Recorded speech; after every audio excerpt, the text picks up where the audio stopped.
अल्लाह ही अल्लाह किया करो, दुख न किसी को दिया करो, जो दुनिया का मालिक है नाम उसी का लिया करो। अस्सलामु अलैकुम वरहमतुल्लाहि वबरकातुहू। नाज़रीन, इस्तक़बाल है, स्वागत है आपका viral news live studio Jalgaon, Maharashtra, India में। मैं आपका मेज़बान मुफ्ती मोहम्मद हारून नदवी। आइए प्यारे मुल्क भारत की बहुत ही ख़ास बड़ी 10 अहम ख़बरों पर नज़र डालते हैं। लेकिन सबसे पहले मैं अपील करूँगा कि जो साथी नए हैं और अभी तक इस बेबाक सच्चे चैनल से जुड़े नहीं हैं, अगर आप चाहते हो कि आपको मुल्क भारत की और पूरी दुनिया की सही और सच्ची खबरें देखने और सुनने को मिले, तो फिर आप इस चैनल से जुड़ जाइए। सब्सक्राइब कर लीजिए हमारे इस चैनल को, बेल आइकॉन घंटी के बटन को भी दबा दीजिए ताकि हमारी हर वीडियो, हर खबर आपको आपके मोबाइल पर मिल सके। और हाँ नाज़रीन, हम हर रोज़ एक अपील करते हैं कि प्लीज़, ये एक प्राइवेट चैनल है और चैनल चलाने के लिए पूरी एक टीम काम करती है, बड़ा रुपया पैसा खर्च होता है। अगर आप चाहते हो कि ऐसे चैनल जो जुल्म और जालिमों के खिलाफ बेबाक अंदाज में बोल रहे हैं, अगर आप चाहते हो कि ऐसे चैनल मजबूत हों, तो प्लीज़ आप चैनल की फाइनेंशियल हेल्प, माली ताउन, माली मदद ज़रूर कीजिए। स्क्रीन पर आप नज़र डालें, हमारे चैनल का बैंक अकाउंट नंबर भी दिया गया है। और अगर आप ऑनलाइन पैसा भेजकर मदद करना चाहते हैं तो गूगल पे, फ़ोन पे और पेटीएम तीनों का एक ही नंबर है, 9923223361। अल्लाह ने जो भी आपको ताकत दी है, उस एतबार से हर दिन या हफ्ते महीने में एक बार ही सही 100, 200, 500, 1000 जो भी आप चैनल की मदद कर सकते हैं, मदद कीजिए, चैनल को मजबूत कीजिए, हमारा साथ दीजिए। आइए नाज़रीन, पहली बड़ी खबर। जी हाँ, आप जानते हैं कि 2 दिन से मैं ऑडियो की शक्ल में, आवाज़ की शक्ल में खबरें रवाना कर रहा था।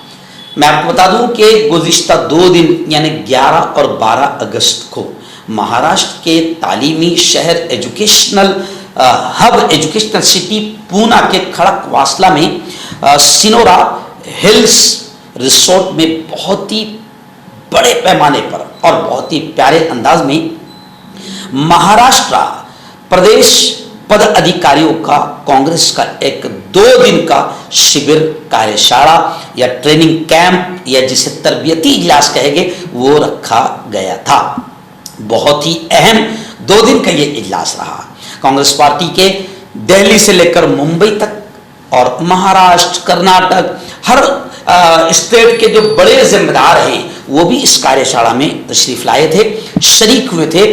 और इन तमाम हमारे नेताओं ने हम तमाम को ये बताया कि किस तरीके से मुल्क को बेचा जा रहा है, किस तरीके से मुल्क में करप्शन, लूट मार आम हो चुकी है और किस तरीके से महंगाई और बेरोजगारी बढ़ गई है। और सबसे बड़ा और अहम मुद्दा हमको इस कार्यशाला में और शिविर में बताया गया कि किस तरीके से वोट चोरी करके इलेक्शन कमीशन ने बीजेपी के साथ मिलकर सत्ता हासिल की है और इलेक्शन कमीशन की शरारतों की वजह से बीजेपी को सत्ता मिली है। कैसे वोट चोरी हुए हैं, ये तमाम तफसीलात और राहुल जी के वो तमाम वीडियोस भी सामने रखे गए और बताया गया कि आखिर जमहूरियत किस तरीके से कत्ल हो रही है, किस तरीके से सेकुलरिज्म को ख़त्म किया जा रहा है। और एक भारतीय के पास सबसे बड़ा उसका हक होता है, उसका मत, उसका वोट, लेकिन वो वोट भी उसका चोरी किया जा रहा है, यानी वो हक भी उससे छीना जा रहा है। तो बहुत ही प्यारे अंदाज में 2 दिन की ये कार्यशाला और ये शिविर रही। इस मौके पर हमारे प्रदेश अध्यक्ष हर्षवर्धन जी सरकार ने तमाम लोगों को संबोधित किया, मार्गदर्शन किया और जितने हमारे नेतागण आए थे उन तमाम ने मार्गदर्शन किया। जनाब आरिफ नसीम खान साहब भी मौजूद थे और ऐसे ही हमारे जो महाराष्ट्र के इधर के जो प्रभारी हमारे चेन्नई साहब, वो भी मौजूद थे। और सचिन राव साहब का भी लेक्चर हुआ, सुप्रिया श्रीनीत दीदी का भी लेक्चर हुआ और भी कई पदाधिकारी है या बड़े नेता है जिनके नाम मैं नहीं जानता हूँ। लेकिन 2 दिन का ये कार्यशाला बड़ा ही बेहतरीन अंदाज में ये इजलास कामयाब रहा। जलगांव से हमारे श्री दादा चौधरी के लाडले धनंजय चौधरी और ऐसे ही हमारे भैया साहब चोपड़ा से हमारे माजी जिला अध्यक्ष, हम 4 या 5 एक लेडी हमारी जामनेर की हम 4 या 5 लोग जलगांव से मौजूद थे और हमको ये खुशी हुई कि एट ए टाइम एक ही वक्त में बड़े बड़े हमारे नेताओं से मुलाकात का मौका मिला, उनके साथ रहने का, खाने का मौका मिला और उनके साथ बैठने का मौका मिला। हम हमारे प्रदेश अध्यक्ष माननीय हर्षवर्धन जी सबकाल का दिल की गहराइयों से शुक्रिया अदा करते हैं कि उन्होंने हमको ये मौका दिया और ये कार्यशाला बार बार होनी चाहिए, ऐसा हम समझते हैं। आइए नाज़रीन, बड़ी खबर आ रही है। जी हाँ, राहुल जी ने SIR को लेकर इलेक्शन कमीशन पर फिर जबरदस्त हमला किया और ये कहा कि ये तो ट्रेलर है, ये जो मैंने जो बम फोड़ा है अभी ये भी ट्रेलर है, पिक्चर अभी बाकी है। पसमानदा और मुसलमानों के वोट काटे जा रहे हैं। राहुल जी ने बताया कि SC ST OBC के वोट और खासतौर से मुसलमानों के वोट काटे जा रहे हैं। मल्लिकार्जुन खड़गे ने राज्यसभा में SIR पर बहस कराने का मुतालबा किया, लेकिन केंद्र सरकार बीजेपी सरकार परेशान है क्योंकि वोट चोरी जिस तरीके से इन्होंने किए हैं, इनके पास में राहुल जी के सवालों का जवाब नहीं है। वोट चोरी के खिलाफ अब अपोजिशन पार्टियां जबरदस्त अंदाज में एहतजाज कर रही है। प्रियंका दीदी ने कहा कि वोटर लिस्ट में फर्जी नाम और डुप्लीकेट पते शामिल किए जा रहे हैं। वहीं पर अभिषेक बनर्जी ने कहा कि अगर वोटर लिस्ट में बेजाब्तगियां, करप्शन और घोटाले हैं तो फिर मोदी जी को इस्तीफा दे देना चाहिए, क्योंकि इन्होंने जमहूरियत का जो बड़ा सुतून है इलेक्शन इंतखाब, इसका ही मर्डर और कत्ल किया है। यानी जमहूरियत के साथ और संविधान के साथ इन्होंने खिलवाड़ किया है। नाज़रीन, बड़ी खबर आ रही है। महाराष्ट्र के नौजवानों के लिए एक अच्छी खबर आ रही है कि फडणवीस की कैबिनेट ने 15,000 पुलिस एहलकारों की भर्ती को मंजूरी दे दी है। महाराष्ट्र में अमन और कानून को बेहतर बनाने और नौजवानों को रोजगार के मौके देने के लिए वजीर आला देवेंद्र फडणवीस ने मंगल को कैबिनेट मीटिंग में तकरीबन 15,000 नए पुलिस एहलकार भर्ती करने की मंजूरी दे दी। ये फैसला महकमा दाखिला की तजवीज़ पर लिया गया, जो कैबिनेट इजलास में पेश होते ही इत्तेफाक राय से मंजूर कर लिया गया। इजलास मुंबई में वजीर आला की ज़ेर सदारत मुनक्किद हुआ। काबीना ने इस मौके पर यह भी तय किया कि रियासत भर में राशन दुकानदारों का मार्जिन बढ़ाया जाए ताकि पब्लिक डिस्ट्रीब्यूशन सिस्टम के तहत राशन कार्ड रखने वाले अफराद को मिलने वाले ग़िज़ाई अजनास की तरसील में शफाफियत, पारदर्शिता पैदा हो। आइए नाज़रीन, बड़ी खबर आ रही है। यहाँ सुप्रीम कोर्ट ने बिहार में वोटर लिस्ट की खुसूसी नजरसानी के खिलाफ दायर दरखास्तों पर गुज़िश्ता कल यानी मंगल को सुनवाई मुकम्मल की। जस्टिस सूर्यकांत की सरबराही वाली बेंच ने इस मामले की कल यानी 13 अगस्त को भी समाअत यानी आज भी समाअत होगी। समाअत के दौरान सुप्रीम कोर्ट ने कहा कि ऐसा लगता है कि SIR के अमल में एतमाद की, विश्वास की कमी है। बताया जा रहा है, खबरें आ रही है कि अब सिटीजनशिप, शहरियत साबित करने के लिए आधार कार्ड और वोटर शनाख्ती कार्ड काफी नहीं है। सुप्रीम कोर्ट में इसको लेकर इस केस की समाअत आज होगी। गुलशक्ल बकायदा सीनियर वकील कपिल सिब्बल ने अदालत को बताया कि एक असेंबली हल्के के 12 अफराद जो जिंदा हैं उन्हें मुर्दा बता दिया गया और उनके नाम वोटर लिस्ट से हटा दिए गए। और उन्होंने ये भी कहा कि कुछ लोग ऐसे हैं कि जो मर चुके हैं लेकिन उनके नाम फहरिस्त में हैं। इस पर इलेक्शन कमीशन किस तरीके से रवैया इख्तियार कर रहा है ये देखा जाए। नाज़रीन, लोकसभा में हंगामे शुरू है। जी हाँ, अब लोकसभा में अपोजिशन के हंगामे पर भारतीय जनता पार्टी के लीडर किरण रिजिजू ने हमला करते हुए कहा कि कागज फाड़कर स्पीकर की तरफ फेंकना यह शर्मनाक अमल है। भले बीजेपी कितनी घटिया शर्मनाक हरकतें करे उससे कोई लेन देन नहीं, मगर अपोजिशन अगर गलत कानून को गुस्से में कागज को फाड़कर अगर स्पीकर की तरफ फेंक दे तो रिजिजू का कहना है ये शर्मनाक अमल है।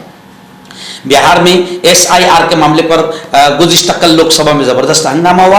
अपोजिशन अरकान ने नारेबाजी की और कागज के टुकड़े प्रिजाइडिंग चेयरमैन की तरफ फेंके, जिससे ऐवान के वकार पर सवालात उड़ गए। हंगामा आराई की वजह से लोकसभा की कार्रवाई 18 अगस्त की सुबह 11 बजे तक मुलतवी कर दी गई है। बड़ी खबर आ रही है। जी हाँ, फलस्तीन में और गजा में जिस तरीके से इजरायली फलस्तीनियों का कत्ल कर रहे हैं, उनकी नस्ल कुशी और उनका जेनोसाइड कर रहे हैं, इसको लेकर मेरे लीडर प्रियंका गांधी का बड़ा बयान आया है। उन्होंने कहा है कि फलस्तीनियों का इजरायलियों के हाथों जो कत्ल हो रहा है और उनकी जो नस्ल कुशी हो रही है, और भारत सरकार इस पर जो खामोश है, ये भारत सरकार की खामोशी ये इंतहाई घटिया बात है, ये शर्मनाक बात है। कांग्रेस के रहनुमा और मेंबर पार्लियामेंट प्रियंका दीदी ने मंगल को कहा कि इजराइल फलस्तीन में जेनोसाइड कर रहा है, नस्ल कुशी कर रहा है, और अब तक 60,000 से ज्यादा फलस्तीनियों को इजराइल कत्ल कर चुका है, जिनमें से 18,430 छोटे छोटे मासूम बच्चे शामिल है। प्रियंका गांधी ने इससे पहले भी बड़ी बेबाकी के साथ मजलूम फलस्तीनियों के हक में बयान दिया। एक बार वही पार्लियामेंट पहुंची थी जिस पर फलस्तीन लिखा था, पहनकर पार्लियामेंट पहुंची थी, बैग लेकर पार्लियामेंट पहुंची थी जिस पर फ्री प्लस्टाइन लिखा था, और काफी हंगामा मचा था। वायनाड की रुकने पार्लियामेंट ने केंद्र सरकार को खामोशी पर शर्मनाक अमल बताया और कहा कि जब इजराइल फलस्तीन के लोगों पर तबाही मचा रहा है तो ये अब भी खामोश है, ये इंतहाई घटिया और शर्मनाक बात है।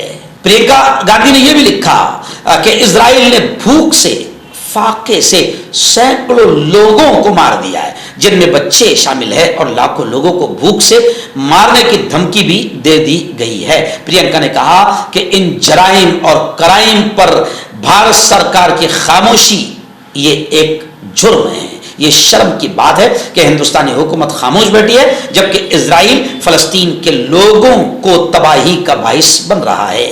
और सिर्फ यही नहीं, प्रियंका गांधी ने कहा कि अल जजीरा के 5 पत्रकारों, जर्नलिस्ट और सहाफियों का बड़ी बेदर्दी से कत्ल कर दिया गया फलस्तीनी जमीन पर, यह एक घिनौना जुर्म है। प्रियंका ने यह भी कहा कि इन लोगों की नाकाबिले तस्खीर हिम्मत, फलस्तीनियों की हिम्मत जो सच्चाई के लिए खड़े हैं, डटे हैं, वो कभी भी इजराइल के तशद्दुद और नफरत से नहीं टूट पाएंगे। ऐसी दुनिया में जहां बेशतर मीडिया ताकत और कारोबार का गुलाम है, इन बहादुर लोगों ने हमें हकीकी पत्रकारिता की याद दिला दी। प्रियंका ने कहा कि खुदा उनकी रूह को तस्कीन दे, सुकून दे, आराम दे। मैं कांग्रेस का एक पदाधिकारी होने के नाते और कांग्रेस का एक नेता होने के नाते मुझे खुशी हुई है कि प्रियंका गांधी ने बाकायदा मजलूम फलस्तीनियों के हक में आवाज उठाई और जोरदार आवाज उठाई और भारत सरकार की खामोशी की निंदा की। मैं प्रियंका गांधी को तमाम अल्पसंख्यक समाज, ओबीसी और मजलूम समाज की तरफ से सलाम पेश करता हूं। नाज़रीन, बड़ी खबर आ रही है। जी हाँ, बंबई हाई कोर्ट ने बड़ा तबसरा करते हुए, कमेंट करते हुए कहा कि कोई शख्स सिर्फ आधार, पैन कार्ड या वोटर आईडी रखने से हिंदुस्तान का शहरी नहीं बन जाता। बंबई हाई कोर्ट ने मंगल को एक अहम केस की सुनवाई करते हुए कहा कि सिर्फ आधार कार्ड, पैन कार्ड या वोटर आईडी जैसे दस्तावेजात रखने से कोई हिंदुस्तानी शहरी नहीं बन जाता। तो सवाल ये उठता है कि जब हिंदुस्तानी शहरी इनसे नहीं बन जाता तो इनको ये दिया ही क्यों है? आधार कार्ड को इतनी हैसियत दिया ही क्यों है? वोटर आईडी को वोट डालने के लिए यह हैसियत दिया ही क्यों है? वोटर आईडी अगर उसका हिंदुस्तानी शहरी बनने का सबूत नहीं है तो फिर वो नेता को चुन कैसे रहा है? और वोटर आईडी पर नेता चुने जा रहे हैं, यानी जनता अगर नेता बनाए वोटर आईडी से तो वो कबूल है, और वही जनता इलेक्शन के बाद में वोटर आईडी से हिंदुस्तानी शहरी नहीं है। तो लोग काफी कमेंट्स करते हुए नजर आ रहे हैं। नाज़रीन, बड़ी खबर आ रही है। जी हाँ, कुरैशी बिरादरी की एकता। आप जानते हैं कि कुरैशी बिरादरी ने पूरे महाराष्ट्र में जबरदस्त अंदाज में बंद रखा, हड़ताल रखी, 15 से 20 दिन की एहतजाज रखा, पूरे कारोबार को बंद किया। क्यों बंद किया? आप जानते हैं कि भगवा आतंकियों का आतंक, बजरंग दल, विश्व हिंदू परिषद और नाम नेहा बोगस गौरक्षा, जो गौरक्षा के नाम पर धंधा करते हैं, वो जिस तरीके से लूटमार करते थे और कुरैशी बिरादरी के जानवरों को पकड़ लेते थे, यहां तक कि मैं खाटिक समाज का बकर कस्साब का राष्ट्रीय अध्यक्ष हूं, बकरे भी चुरा लेते थे ये गौरक्षक के नाम पर। तो इन तमाम के खिलाफ और पुलिस के आतंक, पुलिस के जुल्म के खिलाफ जो है कुरैशी समाज ने जो है जबरदस्त अंदाज में आंदोलन किया और वो आंदोलन बड़ा कामयाब रहा। अब अजीत पवार ने इसको लेकर बड़ा बयान दिया। महाराष्ट्र में गोश्त की फरोख्त पर पाबंदी से माहौल गर्मा गया है। अजीत पवार ने कहा कि लोगों के जज्बात अहम हैं, पाबंदी लगाना दुरुस्त नहीं है। नायब वज़ीर आला अजीत पवार ने इसे नामुनासिब कदम करार देकर हुकूमत के सामने शर्मिंदगी में इजाफा किया, क्योंकि कुछ लोग ये चाह रहे थे कि अगस्त में 3 दिन तक गोश्त की फरोख्त पर पाबंदी लगाई जाए। ये पाबंदी लगाने का फैसला मालेगांव और औरंगाबाद में नाफिज हो गया है। इसके साथ ही ये पाबंदी नागपुर और अमरावती में भी यौम आज़ादी पर नाफिज होगी। म्युनिसिपल कॉरपोरेशन का कहना है कि यह फैसला मजहबी हम आहंगी और अवामी अमन को तरजीह देते हुए किया गया है, लेकिन इसके खिलाफ बाकायदा उप मुख्यमंत्री अजीत दादा पवार का बड़ा अहम बयान आया है और उन्होंने कहा है कि लोगों के जज्बात अहम है, पाबंदी लगाना दुरुस्त नहीं है। नाज़रीन, बड़ी खबर इस वक्त आ रही है। जी हाँ, मगरबी बंगाल की एक नाबालिग लड़की को जिस्मानी तौर पर हैरेसमेंट करने पर, सेक्सुअल हैरेसमेंट करने पर 20 साल की सख्त कैद की सजा सुनाई गई और 44,000 रुपए जुर्माने की सजा सुनाई गई। डिस्ट्रिक्ट एंड सेशन जज जालना ने मुलजिम समीरन निर्मल उम्र 41 साल को बाकायदा ये कड़ी सजा सुनाई है। 20 साल की सख्त कैद बामुशक्कत और 44,000 रुपए जुर्माने की सजा सुनाई है। आखिरी बड़ी खबर, जी हाँ, शहर सिल्लोड से हमारे रिपोर्टर हाफिज अंसार ने बताया कि शहर सिल्लोड के नामवर कदावर सियासी समाजी नेता अब्दुल सत्तार साहब जो विधायक है, रुकने असेंबली है, इनकी तजवीज पर संजय गांधी निराधार योजना कि 99 फाइल्स 99 फाइल और श्रावण बाल सेवा योजना की 181 फाइलों को मंजूरी मिली है। सोयगांव असेंबली हल्के के एमएलए अब्दुल सत्तार साहब के हिदायत पर सिल्लोड के तहसील ऑफिस में निराधार योजना की मीटिंग इख्तिताम पजीर हुई और इस मीटिंग में संजय गांधी निराधार योजना की 99 फाइलें और श्रावण बाल योजना की 181 फाइलों को मंजूरी दी गई है। इस मौके पर बाकायदा विधायक अब्दुल सत्तार जी ने कहा है कि ऐसे मुअम्मर और बूढ़े और बेसहारा बुजुर्ग अफराद शहरियों से उन्होंने अपील की है कि वो निराधार स्कीम से फायदा उठाना चाहते हैं, वो फौरी तौर पर तहसील ऑफिस में अपनी फाइलें जमा कराएं। डॉक्टर अली जो कि एक सेक्सोलॉजिस्ट बीएमएस डॉक्टर हैं, सेक्स की सभी समस्या के लिए संपर्क करें। इसके अलावा नसों का दर्द, जोड़ों का दर्द, गठिया बाय का पक्का इलाज किया जाता है। बवासीर खूनी हो या मस्से वाली हो, जड़ से खत्म हो जाती है। शुगर बिना परहेज बिना अंग्रेजी दवाइयों के गारंटी के साथ बिल्कुल खत्म हो जाता है। धात रोग या नाइटफॉल, इसके लिए भी आप हमें कांटेक्ट करें। हकीम फरीद जो कि खानदानी देसी दवाओं से इलाज करते आ रहे हैं, जैसे मर्दाना ताकत, लिकोरिया, शुगर बिना अंग्रेजी दवाई बिना परहेज के खत्म हो जाती है। इसके अलावा जोड़ों का दर्द, घुटनों का दर्द, कमर दर्द, खुजली, बवासीर, खून या मस्से वाली, वजन कम करना, वजन बढ़ाना, तिल मस्से, आंखों के ऊपर की चर्बी, बालों का झड़ना, बालों में कीड़ा लगना, भी कांटेक्ट। मर्दाना ताकत हासिल करें 72 घंटों के अंदर, वो भी जड़ी बूटियों द्वारा। हकीम याकूब खान से कांटेक्ट करें जो कि 75 सालों से हिकमत कर रहे हैं। इसके अलावा जोड़ों में दर्द, गुर्दों में पथरी, शुगर, खुजली, लिकोरिया का गारंटी से इलाज किया जाता है। अभी कांटेक्ट